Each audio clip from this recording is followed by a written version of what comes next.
अमरावतीच्या गाडगेनगर पोलीस ठाण्याअंतर्गत 20 मे रोजी झालेल्या हल्ल्यात एक तरुण गंभीर जखमी झाला होता। या तरुणाचा उपचारादरम्यान शुक्रवारी मृत्यू झाला। शेखर नितनराव असं मृत तरुणाचं नाव आहे। अमरावतीच्या गाडगेनगर पोलीस ठाण्याअंतर्गत 20 मे रोजी झालेल्या हल्ल्यात शेखर नितनराव हा तरुण गंभीर जखमी झाला होता। गेल्या अनेक दिवसांपासून त्याच्यावर उपचार सुरू होते, मात्र शुक्रवारी उपचारादरम्यान त्याचा मृत्यू झाला।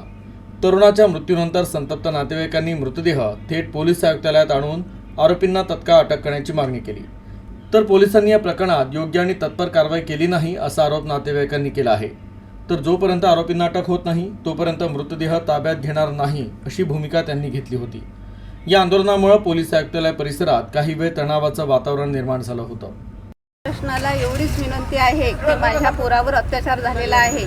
माझ्या पोरावर ज्या लोकांनी अत्याचार केला त्या लोकांना उमर कैद झाली पाहिजे असं माझं म्हणणं आहे। आणि ते कोणी पण असो, जेवढे तुम्ही तुमचा तपास करा, तुम्ही त्यांचा शोध लावा, तेव्हाच त्यांना अटक होईल, तेव्हाच त्यांना हे मिळेल, सजा मिळेल अशी माझं म्हणणं आहे। माझ्या पोराला न्याय मिळाला पाहिजे।